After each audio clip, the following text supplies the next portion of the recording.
I'm excited. I think it's God's divine timing for Joel to be here this morning to preach. I'm not going to share too much, but I'm just going to say that the enemy has been attacking, but God is being victorious. Amen? And so I know that this is going to be an impacting message. I know it's going to hit you right between the eyes, and I know it's going to encourage you to go forward in an advancement. Amen? So y'all please welcome my buddy, my friend, Mr. Joel Salgado, as he comes. I want to thank Pastor for the opportunity given me, and guarantee you it's not been taken lightly. You usually see me with very utmost confidence talking, but right now I'm shaking inside me. But before, as I always do, I want to start with a prayer, because I don't want to speak on my own. I want God, Holy Spirit, to talk through me. So let's pray. Father, we thank you for this day. We thank you for the blessing of the church. We thank you for the blessing of my family, the family of the church, the one you created.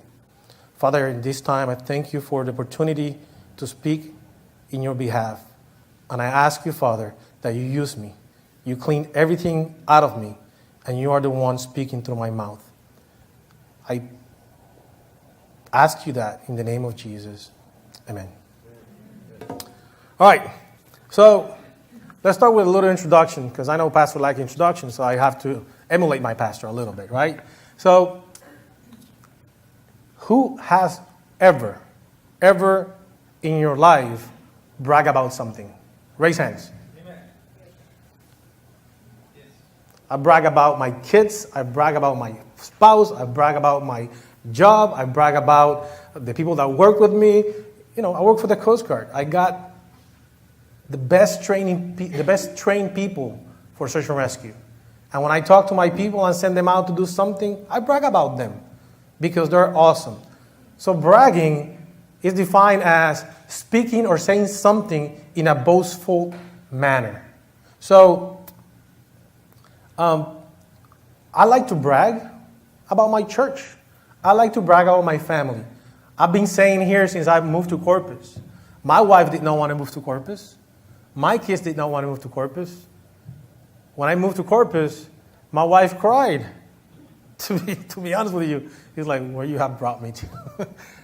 It's very different from where we came from. It's very different from where we knew. 12 years living in one place, we call it home already. And God says, pack your bags and leave. To be funny, I applied for more than 25 jobs, and none of them called me. The only one that called me, they rejected me, and in the worst possible manner. And I'm like, I was mad with God for 2 days. I went in my room for 2 days, and I was mad. So when I got here, I can brag about my church, because the first day I show up, I was welcomed, and I was loved, and I was encouraged, and I was embraced. So for that, I boast.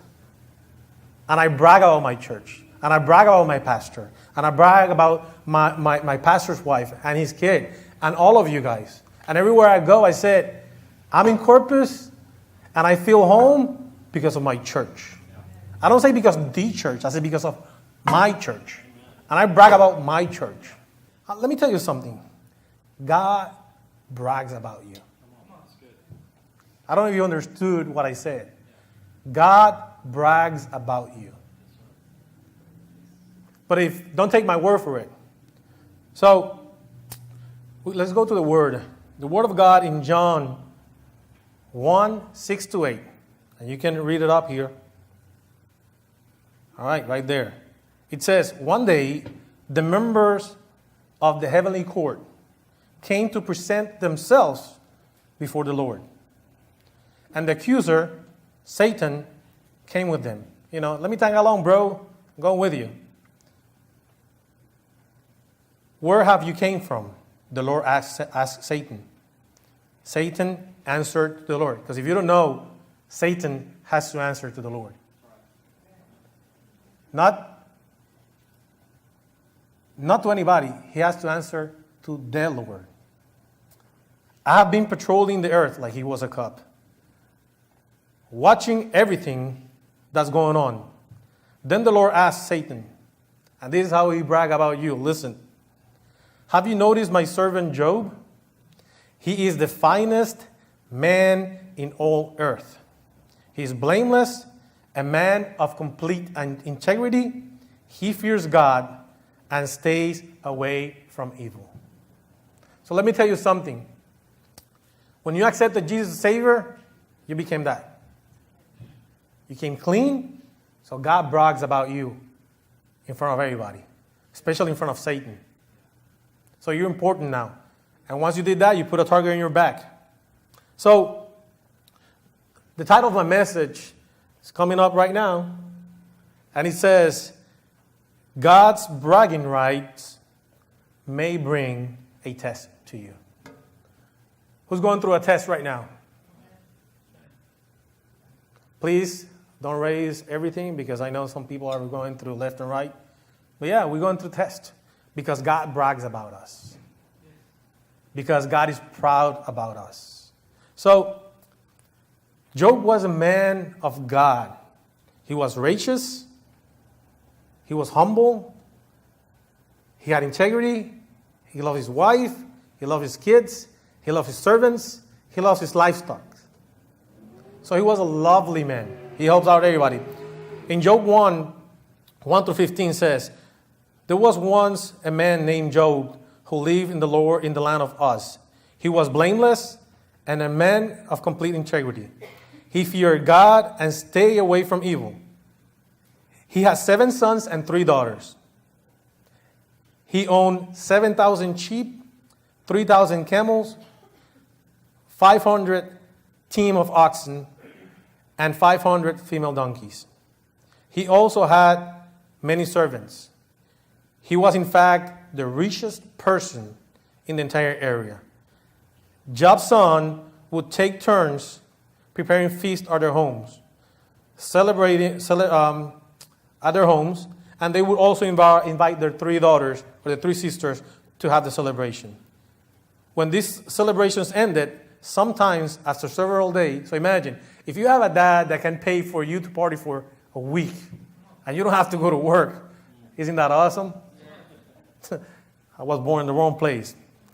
Not really. God has control. But these guys were fortunate because daddy pays for everything. After several days, that was awesome. Look what Job used to do. Job would purify his children. You know, isn't that what Jesus does with us? We go party and we messed up and Jesus purified us in front of the Father. That's awesome.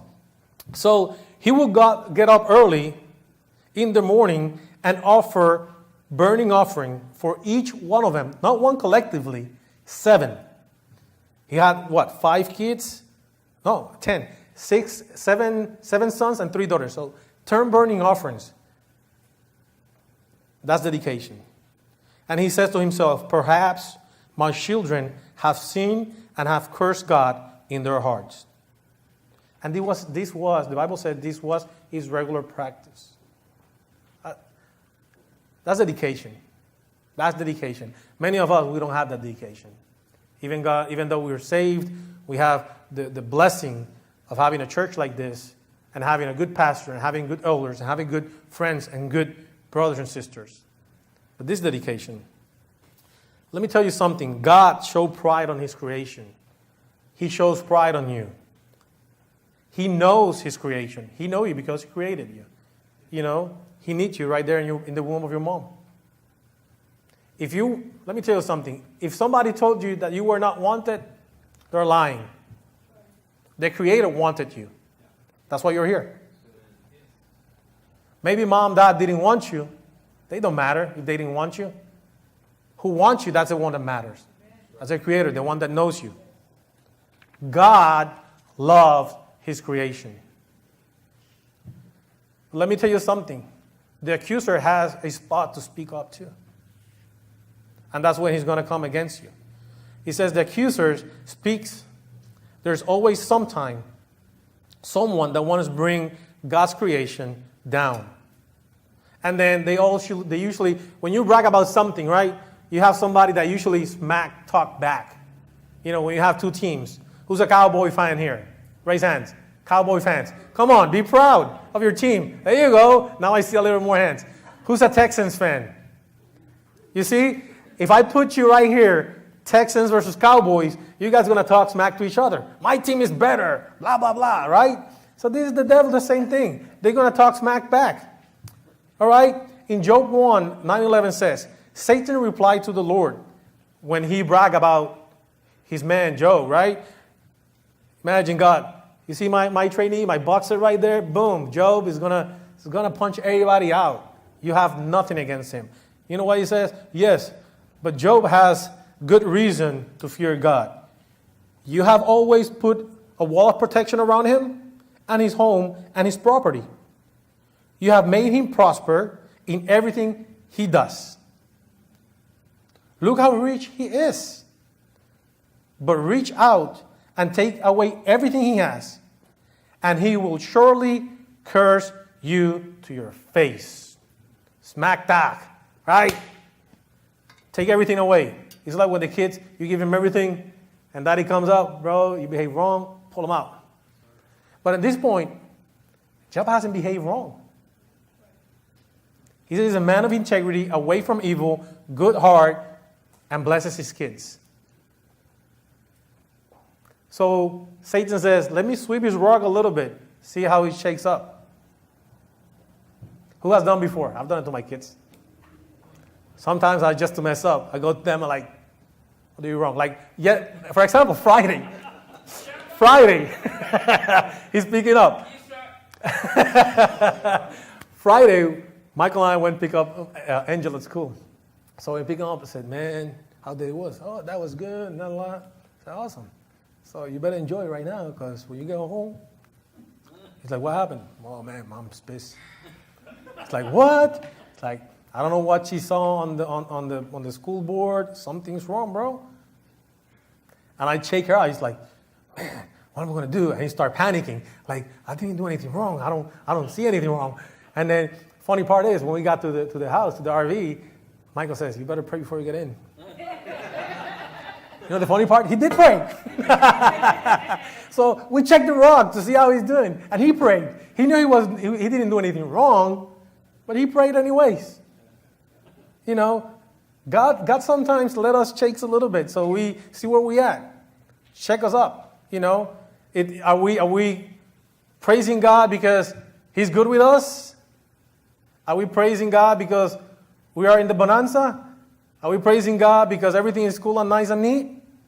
Or are we praising God because he's God? What is the reality of our lives? That's what we have to ask. As the greatest father and coach, God said to the challenger, challenge accepted. In Job 1:12 says, all right, you might test him. The Lord said to Satan, do whatever you want with everything he possesses, but do not harm him physically. So Satan left the Lord's presence. He didn't say, oh, let me go. No, he's, boom, jump out. When you give somebody bad, that is real bad, an opportunity to do something wrong, they're going to go real fast. Who likes speed cars? Who likes to race speed cars? Or go-karts? Or whatever opportunity you have? Or even a fast lawnmower? It doesn't matter. I remember the first time my dad said to me, jump in the car and just let it rip. I was like, really? I said, yep. I said, what's up with the cups? He said, don't matter. I'll take care of it if something happens. You sure? Man, I hit that car like it was stolen. Pushed the gas to the pedal, and I was like, whoa, boom. Did you crash?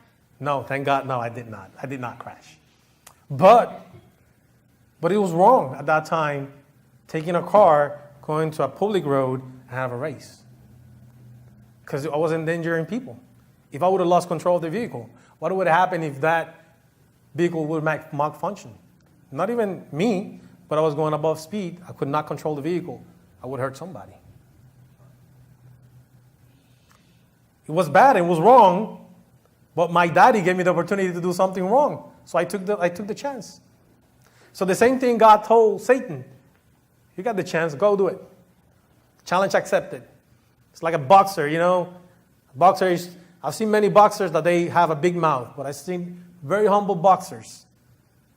And they're quiet, they don't say anything in the interview, and you see their coaches humble, say, my guy is going to beat you down. That's all I have to say. And you see the other one smacking, and got knocked out. So whenever you talk smack, you better back it up. You better back it up. And we're going to see in the story right here. So God knows what we can do. God knows what we can handle because He created us. He molded us till this day. Whatever we go see into the past and we've been growing into, all the good things, the bad and the ugly, as Pastor Tony Evans says yesterday in our men's ministry class, all those things are to form our character. So God knows who you are. Now, our Father created us. Our Father is our trainer. Our Father is our coach. And He's our biggest supporter. So don't forget that. So the first test that Job had was a very harsh one. He basically, some people came, stole all his livestock, and killed all his servants. And then while he's receiving this news, somebody came up and said, hey, let me tell you something. A fire came down and burned all your sheep and your shepherds. And when he's receiving this news, somebody came up and said, hey, somebody stole your camels and killed all the people who was taking care of them too. And when he's receiving this news, it's like 1, 2, 3, and the fourth came out and said, man, let me tell you something. While your children were having a party at their house, the house came down. And he's like, the house came down? No, literally came down. Like, came down and killed them up. You know, it's, how many of us have felt like it's 1, 2, 3, and then you think you're getting a break, and then 4, 5, and 6 come on. And you're like, give me a break. Let me tell you something. I was feeling like that Thursday. And when you're feeling like that, there's no better place to come to here, to the house of the Lord. And it's not because these 4 walls. It's because the church lives in here. And I can say that I felt like that. And I finally was relieved. And then in the morning, I went to fight a fight. And I got knocked out on that fight. And I was mad. And I was mad at God. And I told him, I'm mad at you. When are you going to give me a break? When this is going to happen? And I know there's many in this place right now feeling like that. And there's nothing wrong to feel that way. There's nothing wrong to feel that way. When you feel something or anybody or everybody come against you like a truck and run over you, and you feel there's nothing else on you, it's fine to plead to God your case. I feel uneasy. I feel broken. I feel trashed. He's listening. He listens to you. He's your Father. He's your Creator. He loves you. How many parents here have their child tell you, I hate you? I was once told, I'm going to call the cops on you if you discipline me. That went well for him. But it's okay. God knows you. With all that Job went through, he didn't curse God. He maintained his integrity. Bible doesn't say that he was happy. Bible says that he tore his clothes and he mourned and he shaved his head and he mourned his kids and his family and the whole property that he lost. Imagine that one day your bank account has all the money on the world and next morning you wake up and there's nothing in there. And somebody comes tell you, hey, you got to leave your home. Oh, by the way, you lost your job. Oh, by the way, your kids are dead.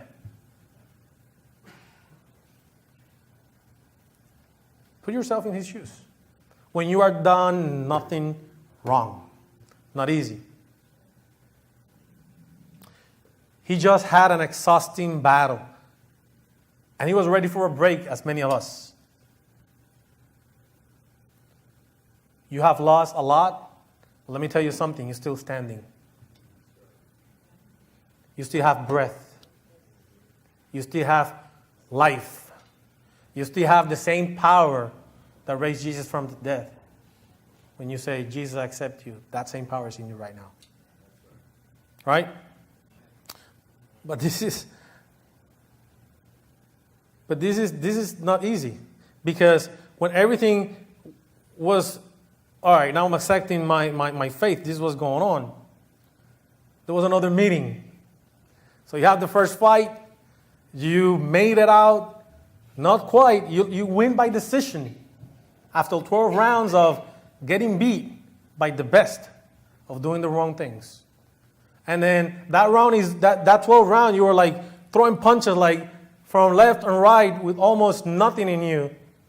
And you knew that you have to walk little by little and not go engage punch to punch with the puncher because you're going to get knocked out. So finally that ring, bing, and you're like, sit down in the corner. The decision, split decision, you won. And you're like, okay, I got a break. Job says, blessed is God, the one that gave me everything. He can take away everything too. And that's paraphrasing, that's my version. So, but that wasn't over yet, because there was another meeting. God loves meetings. I guess my job does too. I think they read the Bible because every Monday they have meetings.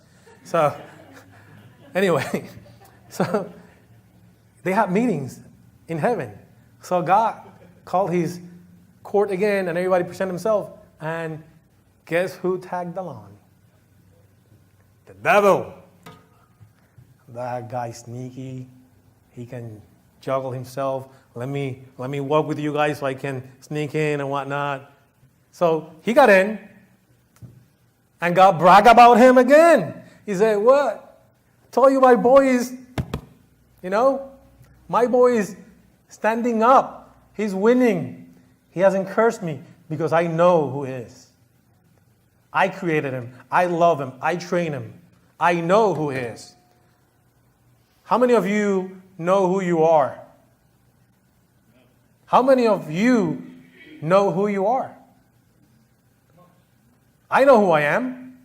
Sometimes it gets blurry. Sometimes it gets blurry.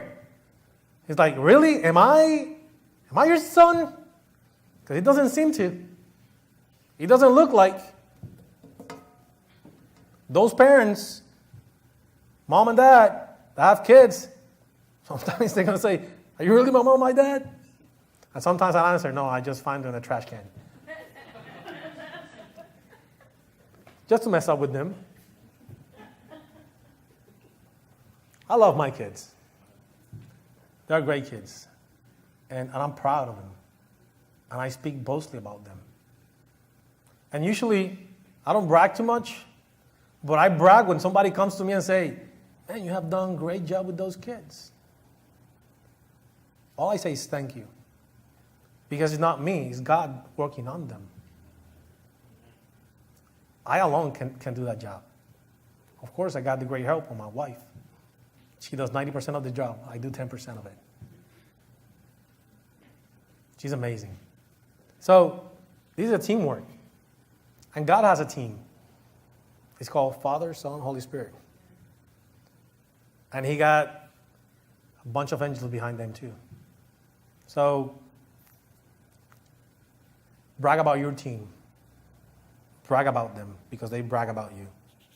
So when that meeting came up and God is speaking, boastfully about Joe, you see, man, I told you.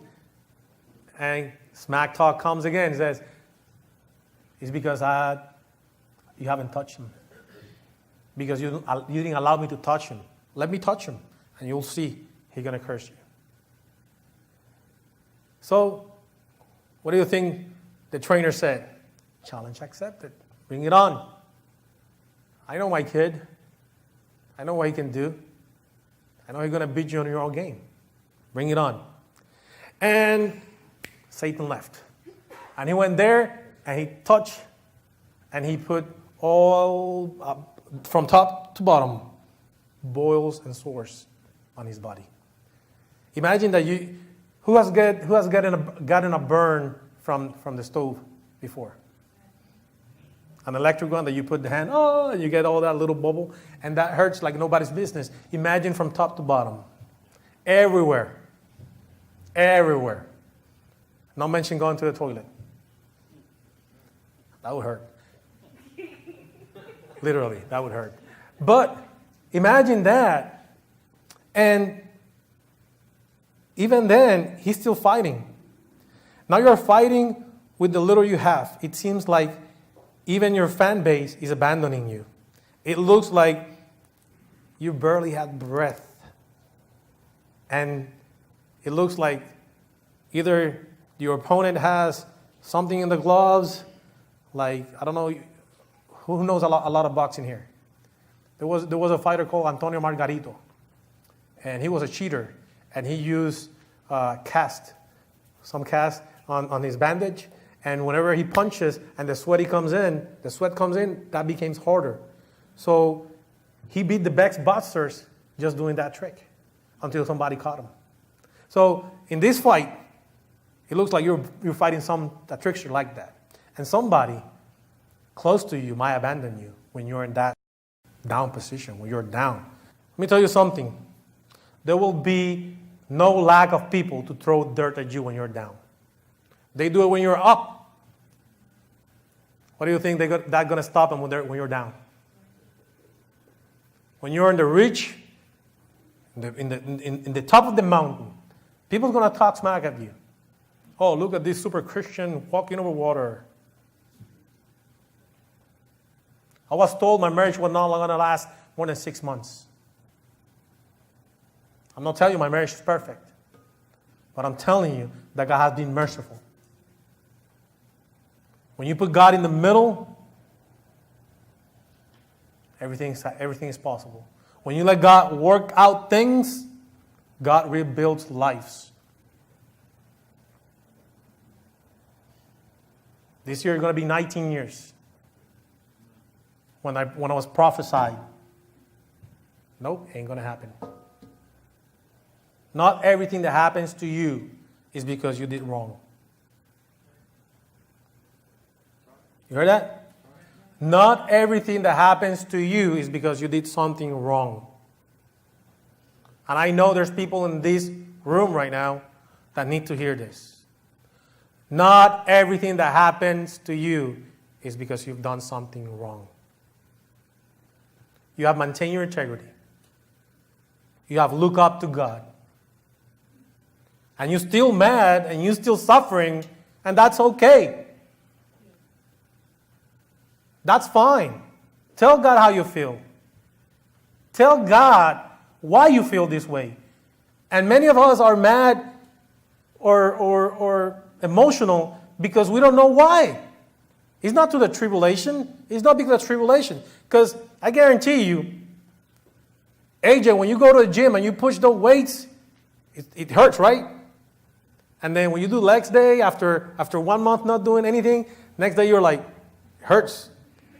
But you know the purpose. You know where you're going with that training. You know why you're doing something. But when you go through a desert and there's no answer why, it eats you inside. It gets you mad. It gets you rattled. Did with Job. Through the whole book, he talked to God. He's like, what's going on, man? And then his 3 best friends came along him. And they start throwing dirt. Well, you sinned. No, I'm not. I have not. Well, you did this because God doesn't punish the good people. He only punishes the bad people. But they don't know the behind the scenes what's going on. There's a saying back in my hometown. It says, nobody knows what's in the pot except the person that is staring at it. So nobody knows what's going on in your life. Sometimes not even your wife or your husband know what's going on in your heart. Because you're the one steering the pot. They're not. At that point, you have to maintain your integrity. You're going to be pointed out by good people, bad people, friends, relatives. It don't matter. Keep your integrity. Fight the fight with faith. God allows things to mold our character and to exercise our faith. God will remain in our corner. But remember, this is your fight. It's not God's fight. He already fought that fight and won. But this is your fight. He'll be in your corner. He'll give you the, come on, guy. Sit down in the corner, give you the water, and if he needs to slap you in the face, he will do so. Come on, wake up. Go into the next round and keep fighting. That's your fight. I'm behind you. Don't worry about it. You'll be fine. It's your fight.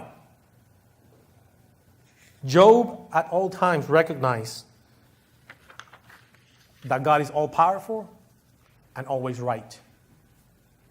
In Job chapter 9, Job talked about how mighty and powerful God is. He never lost perspective. And through a tribulation, sometimes we lose perspective. You know, I've seen boxers that come in, boom, boom, boom, and they're winning the fight, and they start like, hold on. And then this guy just, boom, and you see, and everything goes blurry. And I talk about boxing because that's why I can relate. If I relate to football, I probably would do so. But I don't. So sorry for football fans. I'm a boxer guy. So he wanted to plead his case in front of God. But he didn't have a venue how to. You know how frustrating it is when you want to go to a judge and you don't have a lawyer? You don't have the money to pay for a lawyer? And you have to scatter money from everywhere and anywhere and anybody. And you pray that you can get enough money so you don't get one of those appointed lawyers in court, because those ones like, oh, this is the best deal. Take it or leave it. Because they have work to do. They don't get paid for that. He didn't have a venue or a way to speak to God other than burn animals, which he didn't have anymore.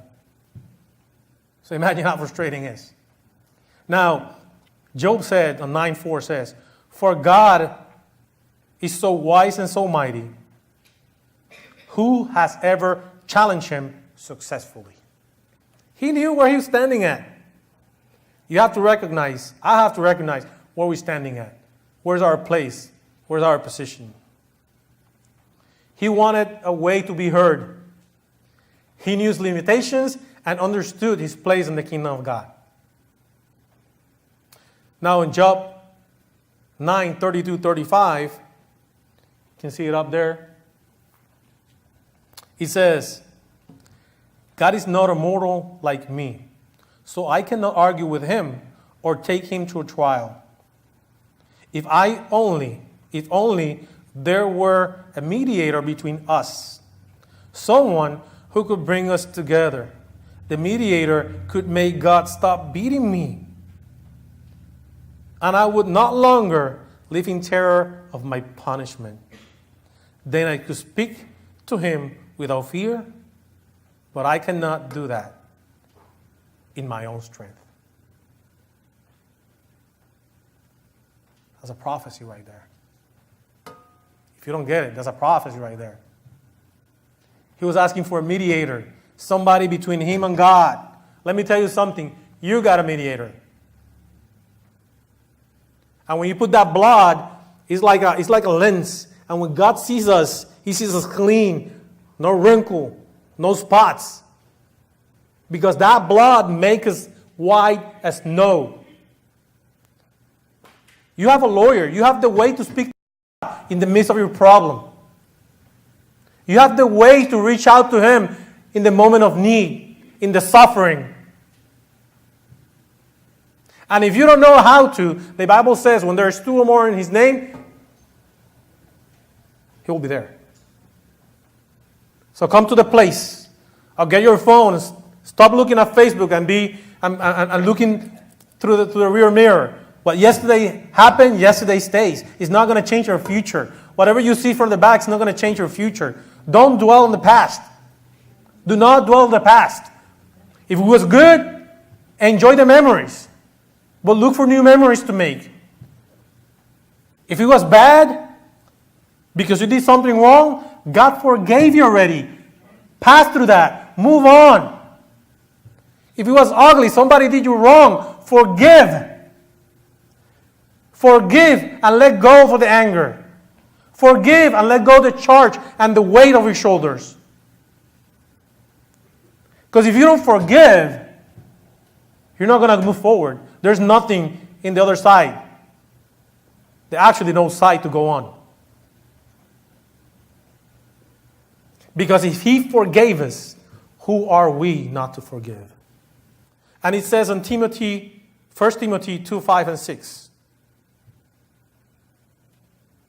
There is one God and one mediator who can reconcile God and humanity, the man Christ Jesus. He gave His life to purchase freedom. You hear that? To purchase. It wasn't free. It cost somebody's life and blood to purchase your freedom for everyone. This is the message God gave to the world just at the right time. It wasn't at Job's time, but it's in our time. And we can take advantage. There's something called proactive law. Proactive law means that the law takes place from this point and on. And you can jump in the bandwagon. So let's jump in the blood of Jesus bandwagon. In that proactive law. We have that opportunity. Just jump in it. Take advantage of it. It's free. I love when I believe it was Reuben said, God love is unconditional. But everything else with God, it is conditional. He loves you, but He won't tell you, you have to accept me. It's your choice. But in order to be saved, you have to accept me as a Savior. But in order to receive my blessings, you have to obey my word. You see what I'm saying? There's a pattern. There's something. We have that mediator. We have to go to the mediator to be in front of the judge. Keep your walk with God. Tell Him how you feel. That's fine. Do not hold back. He knows how you feel. But He wants you to express it. I know when my kids are mad. Angel's face tells everything. When he's, oh man. When I tell him something, it's like, change his face, like, serious. And I joke with him, why so serious, son? So I have to pull out of him, why you're mad? Job at one point asked God why He allowed him to be born. Who's been there?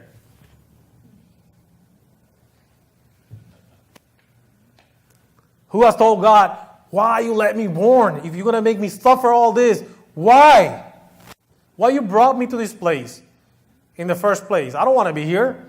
If this is life, screw it. I don't want to be here. Take me. I've been there. I told God, take me home. Why do I have to wait for you to come pick me up? Pick me up now. Who's been in a place that you don't want to be at? And you're like, can you come pick me up? Hey, call that you have an accident. I want to leave. Who has done that?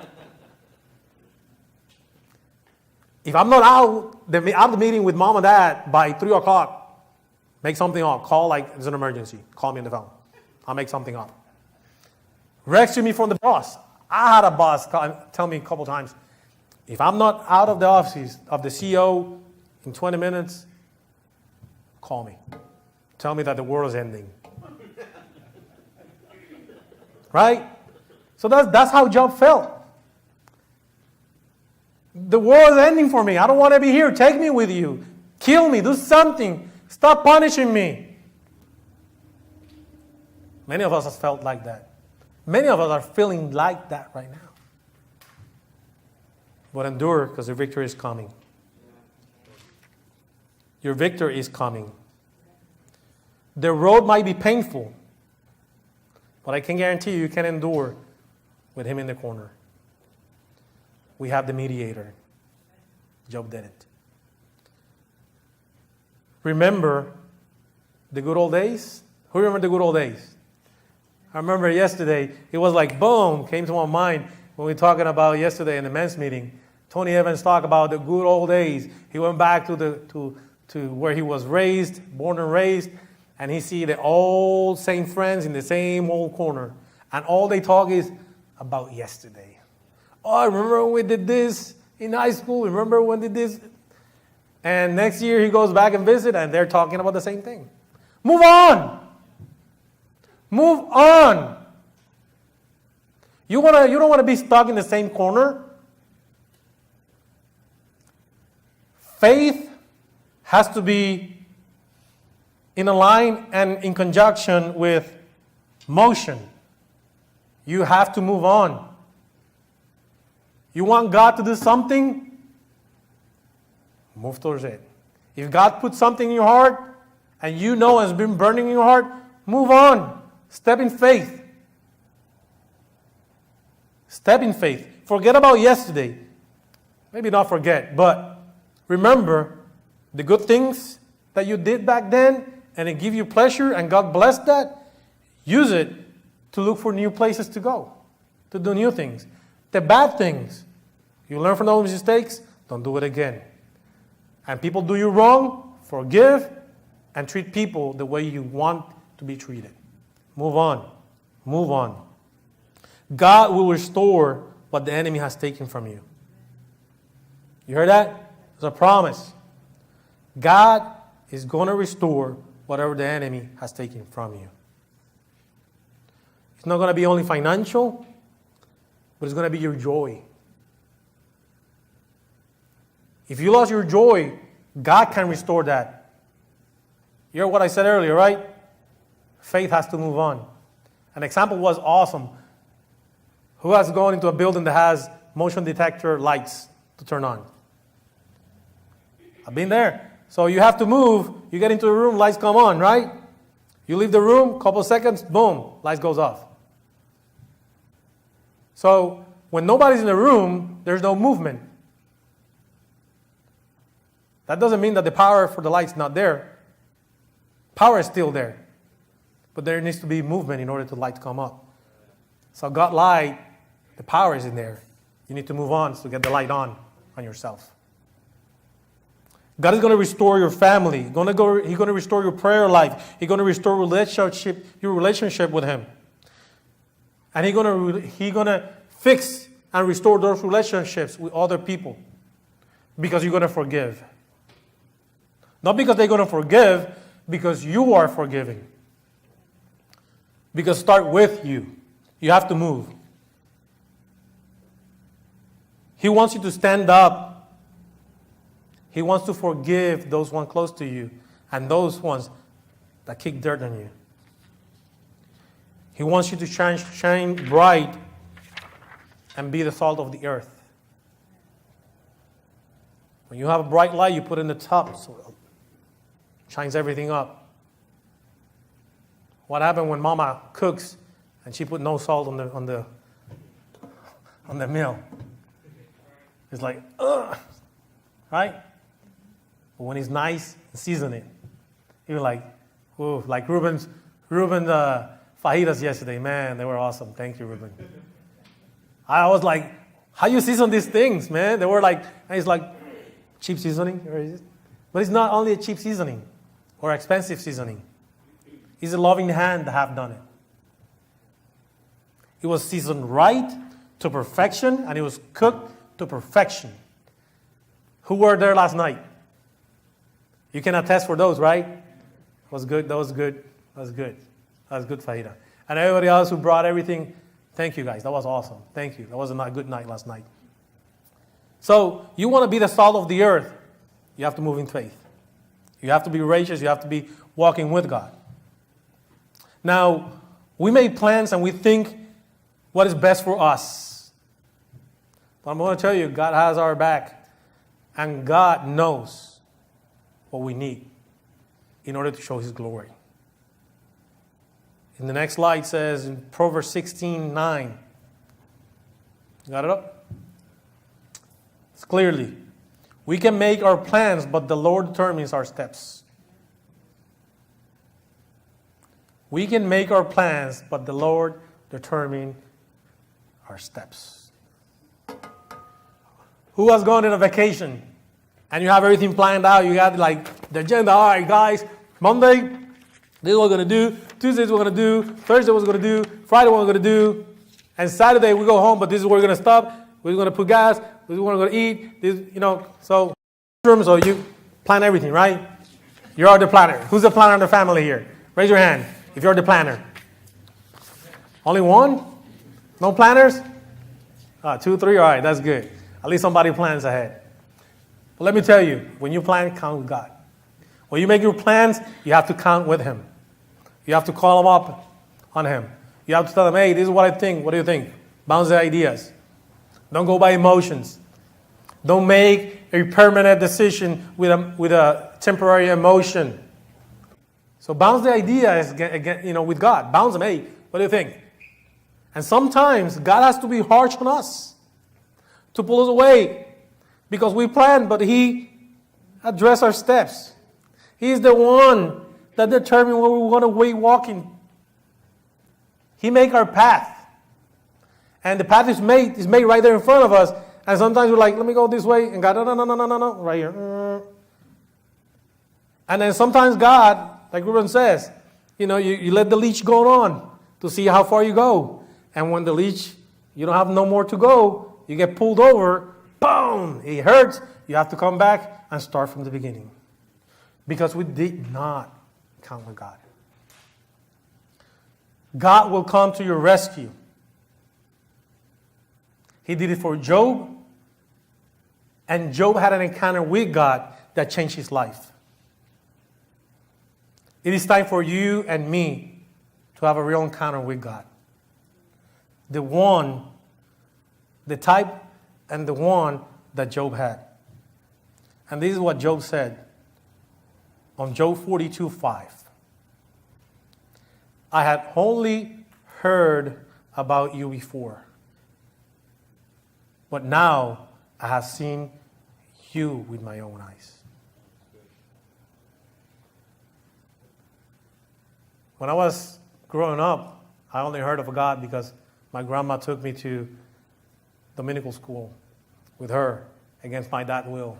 My dad was, we were Catholic, Roman, Apostolic, anything but Puerto Rican. You're not going to take my kids to church because that's not the church I want to be. I don't want them to be art. But he didn't take me to the Catholic church either. He was failing as a father. In a spiritual side, he was failing as a father. But I only knew God for what I heard. And I grew up that way. And I have this battle in between me. And I want to serve God. And I want to do something more with my life than just, every Sunday, repetitiveness. I don't want to do it. I went to youth groups. I went to young adult groups. I went to seminar. I went 2 summers to monk seminar. 2 summers in a row. The first one, I was, let me try it again, see if that, gets into me. And when they said you cannot get married, I said, this is done. I'm done. Ain't going to happen. Me? No, that's not my life. See you guys. And then I start questioning God. I heard my dad and my family. I got an uncle, he's a priest, Catholic priest. Awesome dude, love him to death. Super awesome. Knows the word up and down, left and right. And I love to talk to him because he doesn't judge me. Because he respects my beliefs. And we have disagreements. Of course we did. I put my point, he put his point. We go to the Bible. I go to the Bible. And sometimes we have to agree to disagree. But that doesn't take the love that I have for him. It doesn't take the love that he has for me. But I heard from God until when I was 17 years old, and I finally went to church following and trying to get a girl, or trying to stay with a girl, that God spoke to me like I'm speaking to you right now. I heard God talking to me that night. That day I have an encounter. That day I accept Jesus as Savior. Until these days, 22 years serving God. Ups and downs, yes. I got mad with God plenty of times. Recognize my sins. But He's been merciful and accepted me back as a prodigal son. And He put a ring in my hand. And He said, I love you. And I'm going to restore you. And what I'm going through is not the exception. What you're going through right now is not the exception. God will restore whatever has been taken from you. Keep your testimony at all times. Keep your integrity. God will set your record straight, not you. Forget about yourself. Let God set your record straight. Job 42, 7 and 8 says, after the Lord had finished speaking to Job, after the Lord, has finished speaking to Job, He said to his friends, I am angry, and you and your two friends, for you have not spoken accurately about me, as my servant Job has. So take 7 bulls and 7 rams and go to my servant Job. They're going to send those people to you. You heard that? They're going to send those people to you. Not so you can slaughter them. Listen. Go to my servant Job and offer burnt offering for yourselves. This is your part. My servant Job will pray for you, and I, God, will accept your prayer, his prayers, on your behalf. They're going to send those people to you so you can forgive him, pray for him, and present him to God. And God will accept that on their behalf. I will not treat you as you deserve, for you have not spoken accurately about me as my servant Job. Once you complete your task and you finish the fight and you have shown sportsmanship to God and to your opponent and to everybody else, God will completely restore you. Job 42, 10 and 11 says, when Job prayed for his friends, the Lord restored his fortune. In fact, the Lord gave him twice as much as before. Then people who was never around in the trouble says, then all his brothers, sisters, and former friends came and feasted with him in his home. And they consoled him and comforted him because all of the trials the Lord had brought against him. Listen to this. And each of them brought him gift of money and a gold ring. The people who stomp on you, the people who threw dirt on you, hey, yo, that's my son. That's the one that you have tried to take him away from me. That's the one that you have been trying to move away from me. That's my son. The one that just roamed the whole yards. You have the mediator because somebody accused you. And the mediator says, what are you trying to accuse him from? Did he fault the guy? No. Did he push before the whistle after the whistle was over? No. So what is it for? I don't know. There's no grounds because he already paid the price. There's no grounds because he already paid the price.